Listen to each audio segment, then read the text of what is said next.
नमस्कार दोस्तों, मैं आपका दोस्त कृष्ण और हम लेके आए हैं बीए प्रोग्राम का व्यवहारिक हिंदी का, जिसमें कि हिंदी से रिलेटेड काफ़ी अच्छा मटेरियल है और ये आने वाले समय के पेपर के लिए बहुत ही महत्वपूर्ण है। इसमें हमने महत्वपूर्ण प्रश्न दिए हैं और इसमें आसान भाषा में हमने समझाया है। परीक्षा में पूछे जाने वाले प्रश्न बताए हैं। जिस तरीके से आपका सिलेबस है फोर्थ सेमेस्टर का, उस तरीके से हमने उसको एक्सप्लेन किया है। तो आइए हम स्टार्ट करते हैं इसको। इसमें जो आपकी दी गई है 2 इकाई दी गई है और पहली इकाई से हम स्टार्ट करते हैं व्यवहारिक हिंदी क। इसमें क्या दिया गया है? पहला क्वेश्चन ये दिया गया है कि व्यवहारिक हिंदी के विविध रूप क्या है, मतलब सामान्य परिचय क्या है उसका। पहले हम उसका सामान्य परिचय करेंगे, फिर विविध रूप के बारे में बात करेंगे। व्यवहारिक हिंदी का अर्थ, हिंदी का वह रूप है जो दैनिक जीवन, कार्यालय, शिक्षा, व्यापार, बैंक, मीडिया आदि में संचार और कार्य के लिए प्रयोग किया जाता है। व्यवहारिक हिंदी कहलाता है। व्यवहारिक हिंदी वह होता है जो जीवन, हमारे दैनिक जीवन में हम रोजमर्रा की जीवन में उसको यूज करते हैं, उसका प्रयोग करते हैं। और कार्यालय, जैसे कि हम बैंकों में जाते हैं, किसी ऑफिस में जाते हैं, किसी भी तरीके की सरकारी दफ्तरों में जाते हैं, तो हम क्या देखते हैं कि वहाँ हिंदी का प्रयोग किया जा रहा है। शिक्षा में, हम शिक्षाओं में भी हिंदी का प्रयोग करते हैं। व्यापार में, जैसे व्यापार में हम दुकानदार होते हैं या फिर कोई फैक्ट्री वाले होते हैं, वो किस तरीके से हिंदी का प्रयोग करते हैं, ये सारा इसमें बताया गया है कि हिंदी का प्रचार, जो संचार होता है, वो प्रयोग, जो मीडिया, इन सब के माध्यम से इसका प्रयोग होता है। तो व्यवहारिक हिंदी कहलाता है। व्यवहारिक हिंदी के प्रमुख रूप क्या क्या होते हैं? इसके काफ़ी रूप होते हैं, तो हम उसमें से आपके लिए बहुत अच्छे अच्छे लिख के लेके आए हैं। कार्यालय हिंदी, जो कि सरकारी निजी कार्यालय में प्रयुक्त किए जाते हैं, जैसे कि कुछ सरकारी दफ्तर हो या फिर प्राइवेट ऑफिस हो। उनमें क्या होता है कि कई तरीके के लैंग्वेज का यूज़ किया जाता है, लेकिन जो एक हिंदी होती है वो ऐसी भाषा होती है जो कि हर कोई बोल पाता है, तो इसलिए उसका प्रयोग ज़्यादा से ज़्यादा किया जाता है। अभी आजकल के आधुनिक युग में फिर भी हिंदी को प्रेफरेंस दी जा रही है, लेकिन कई जगह पे तो इंग्लिश को काफ़ी महत्वपूर्णता दी जाती है।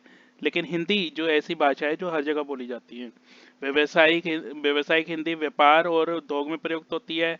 बैंकिंग हिंदी बैंकिंग कार्यों में प्रयुक्त होती है। मीडिया हिंदी, जो कि मीडिया, आप देखें समाचार पत्र हिंदी होते हैं और इंग्लिश भी होते हैं। जो हिंदी होते हैं उसमें किस तरीके से हिंदी के द्वारा मीडिया को, पत्र के द्वारा टीवी, रेडियो आदि में प्रयुक्त किया जाता है।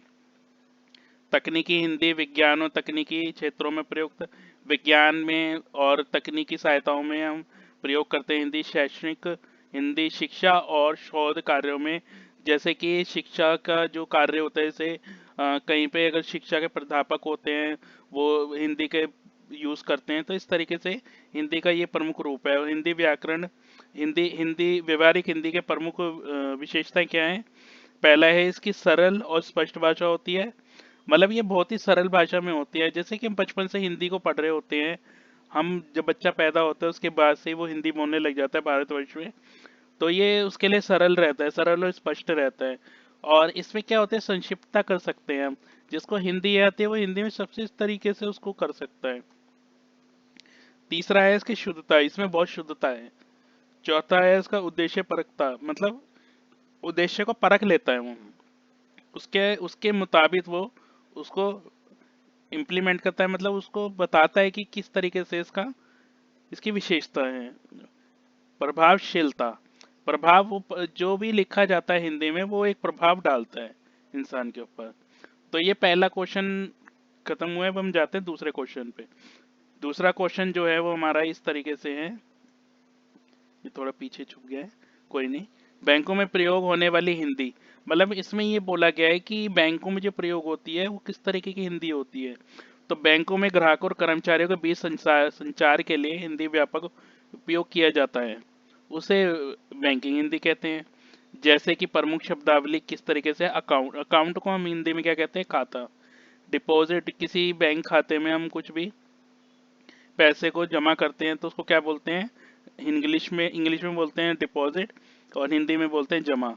इसे इसीलिए इसी तरीके से अगर हम उसमें से पैसा निकालते हैं उसको बोलते हैं विड्रॉ, और हिंदी में बोलते हैं निकासी।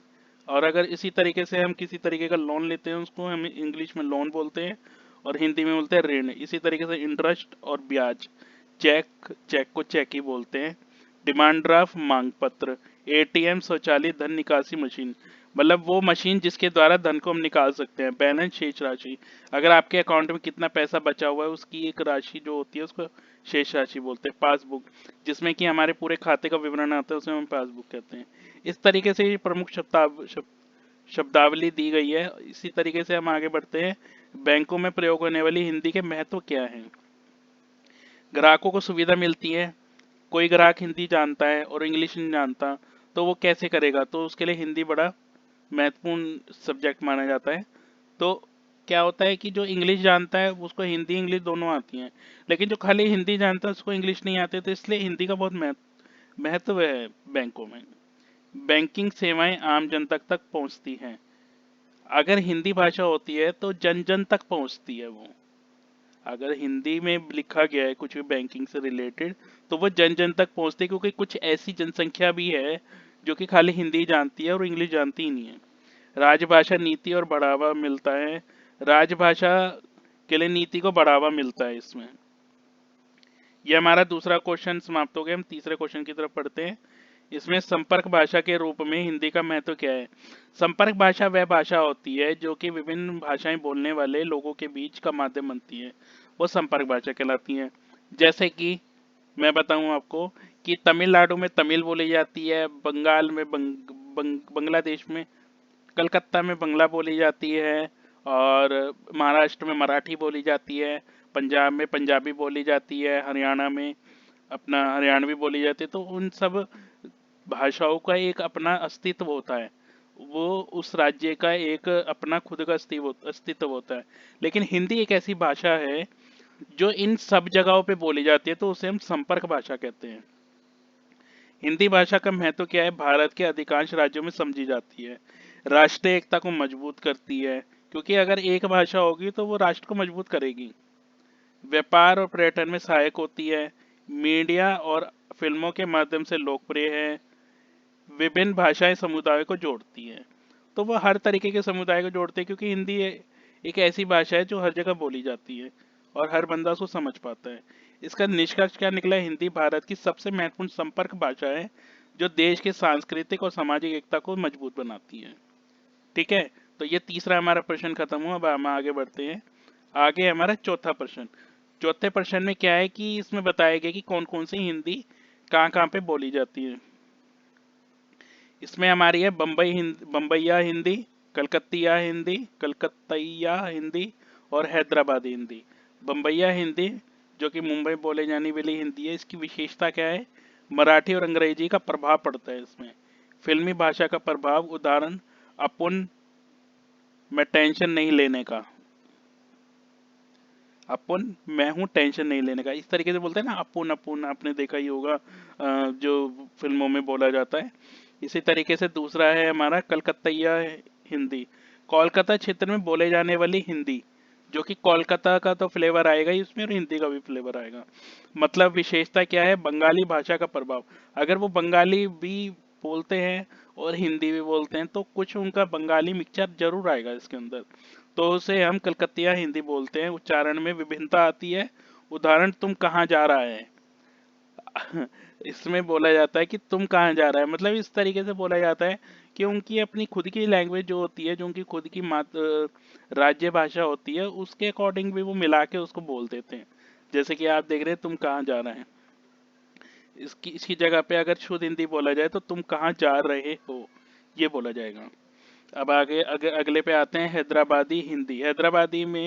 हैदराबादी हिंदी में हैदराबाद में प्रचलित हिंदी होती है। इसकी विशेषता क्या है, उर्दू और तेलुगु का प्रभाव होता है, अलग लहजा होता है, उदाहरण क्या मियाँ कैसे हैं।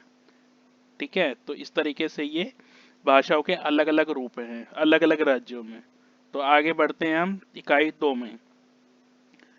पहली जो मैंने इकाई कराई है, इस इकाई में जो भी मैंने प्रश्न 4 प्रश्न कराए हैं ये आपके पेपर में जरूर आएंगे, बल्कि जितना भी मैंने इसमें करा रहा हूँ अपनी इस वीडियो में वो पूरा आएगा।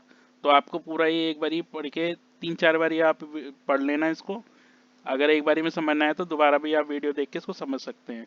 तो मेरा तो कहना यही है कि जितना ज़्यादा पढ़ के जाएंगे इसको बार बार तो उतना आपको ध्यान में रहेगा। कुछ आप इसमें मटेरियल भी मतलब कुछ बना बना के और भी डाल सकते हैं इसके अंदर। इसमें इकाई 2 है, उसका पहला क्वेश्चन है सार्वजनिक स्थानों पर हिंदी का प्रयोग। मतलब कहाँ कहाँ पे हिंदी का प्रयोग होता है, कौन कौन सी जगह पे हिंदी का प्रयोग होता है? अस्पताल में, पंजीकरण काउंटर पे, आपातकालीन सेवा पे, दवा वितरण केंद्र, बाजार में कहीं जाते हैं कुछ सामान खरीदते हैं, भैया ये सामान कितने का है, ये कितने का है, ऐसे बोलते हैं ना। या फिर भैया आप मुझे 10 रुपए का कुरकुरे दे दीजिए, इस तरीके से वस्तुओं की खरीद बिक्री, जैसे बोला मैंने। मूल्य सूची में, कोई मूल्य की सूची बनाते हैं हम, जैसे कि किसी से सामान खरीदा, हमने सूची बनाई, तो उसमें भी हिंदी का प्रयोग होता है। विज्ञापन में होता है, मॉल में होता है, सूचना पट में होता है, दिशा निर्देश में कि पूरा पश्चिम उत्तर दक्षिण कहीं पे भी जा रहे हैं, उसका निर्देश को जाता है, आप सीधे हाथ से, उल्टे हाथ से, दाएं बाएं, ऐसे इस तरीके से यूज होता है। ग्राहक सेवा, ग्राहक सेवा जैसे कि जिसको हम इंग्लिश में कस्टमर केयर कहते हैं, आप उसमें हिंदी में बात करते हैं। मंडी में जैसे सब्जी लेने जाते हैं, सब्जी मंडी होती है, उसमें बोलते हैं आलू का ये रेट है, प्याज का ये रेट है, टमाटर का ये रेट है, तो हिंदी बोली जाती है ना, इंग्लिश में थोड़ी ना बोलते हैं। तो कृषि उत्पादकों की खरीद फरीद पे, बिक्री पे, भाव सूची व व्यापारिक संचार में, व्यापार के जितने भी संचार है, जैसे कि टेलीफोन हो गया, सब जगह पे ये यूज़ किया जाता है हिंदी को। इसका महत्व क्या है, लोगों को जानकारी समझने में आसानी रहती है। मैं भी हिंदी बोल रहा हूँ, आप भी हिंदी बोल रहे हो, अगर मैं हिंदी बोल रहा हूँ तो आप समझ पाओगे, अगर मैं इंग्लिश बोलूँगा तो आप समझ नहीं पाओगे, तो वो संचार का साधन बेकार हो जाता है। लेकिन अगर हम हिंदी बोलते हैं, लोग समझने में जानकारी आसानी हो जाती है, तो जो मैं बोलूँगा आपको आसान लगेगा, क्योंकि आज भी अभी मैं जो बोल रहा हूँ मैं हिंदी बोल रहा हूँ, और आप उसको समझ पा रहे हैं। क्यों? क्योंकि आप भी हिंदी जानते हैं, मैं भी हिंदी जानता हूँ। तो मैं जो हिंदी में आपको समझा रहा हूँ, तो वो आप समझ पा रहे हैं। क्यों? क्योंकि हिंदी का माध्यम से संचार प्रभावी बनाता है, संचार प्रभावी बनाता है। अभी मैं आपसे बात कर रहा हूँ तो ये संचार है, इसको प्रभावी बना रहे। क्यों? क्योंकि मैं हिंदी में बोल रहा हूँ, और अगर हिंदी में बोल रहा हूँ तो आपको समझ आ रहा है, तो ये बेहतर है ना। अगर मैं अंग्रेजी में बोलूँगा तो आपको अंग्रेजी समझ नहीं आएगी। अगर अगर कुछ बच्चे ऐसे हैं कि जिनको समझ आ सकती है, कुछ ऐसे हैं जिनको अंग्रेजी समझ नहीं आती, तो उनको हिंदी आती है, तो संचार का जो प्रभाव है वो बनता ही नहीं है। और अगर हिंदी होगी तो संचार का प्रभाव अवश्य बनेगा।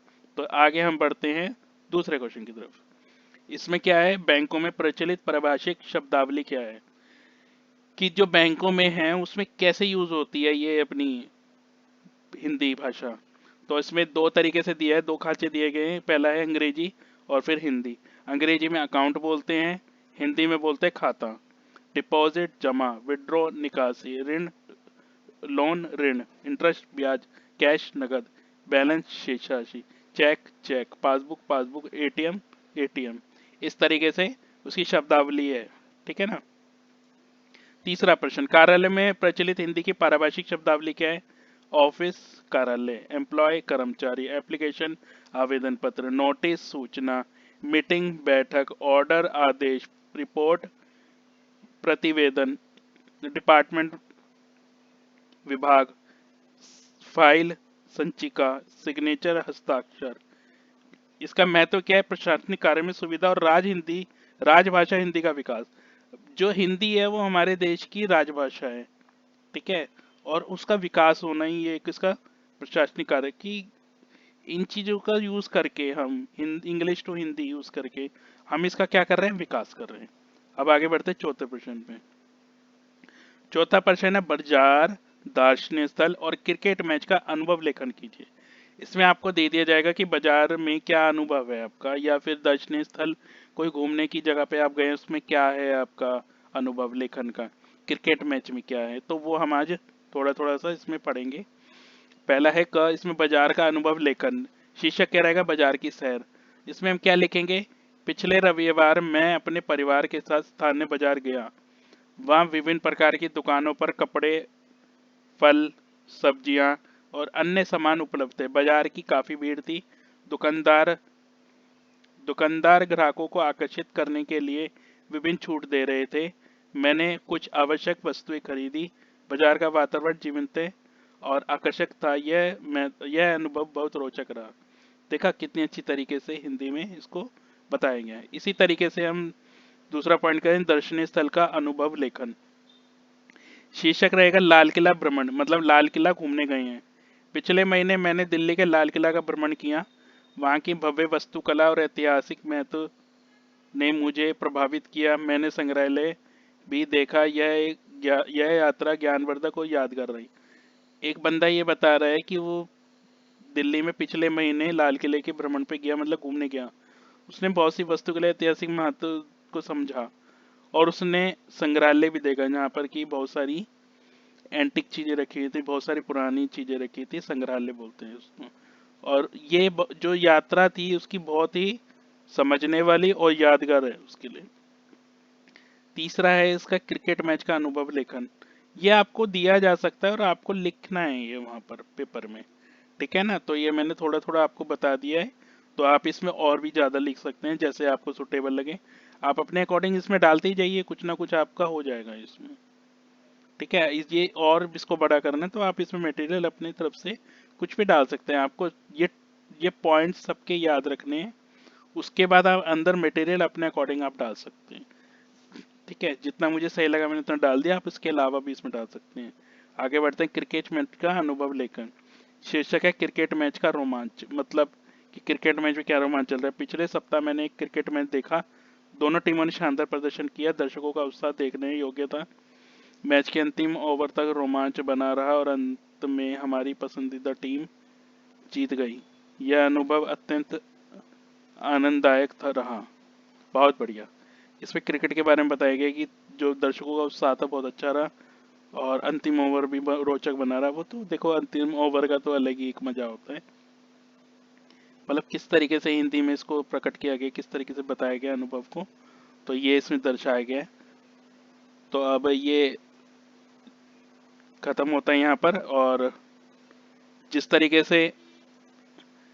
तरीके से मैंने आपको पूरा ये समझाया है वो बहुत ही, मेरे को आशा है कि बहुत अच्छा लगा होगा आपको। तो मैं यही चाहूँगा कि इसको अच्छे से आप एक दो बारी देख लेंगे वीडियो को, तो आपको और ज़्यादा समझ आ जाएगा। वैसे मैंने इसमें दोनों इकाइयाँ इसमें कंप्लीट कर दी हैं, और जितने उनसे प्रश्न बनते हैं वो मैंने इसमें डाल दिए हैं। तो मैं यही चाहता हूँ कि आप इसको अच्छे से पढ़ के जाएँ और अच्छा सा पेपर करके आएँ। अगर मेरे दी गई हुई जानकारी आपसे आप संतुष्ट हैं तो कृपया मेरे चैनल को सब्सक्राइब करें, लाइक करें, कमेंट करें, और वीडियो को ज़्यादा से ज़्यादा शेयर कर दें ताकि और भी लोगों का भला हो सके, और वो भी इसको देख के अपने कुछ एग्ज़ाम में अच्छे नंबर ला के आगे इस संसार में बढ़ने की कोशिश कर सकें। धन्यवाद।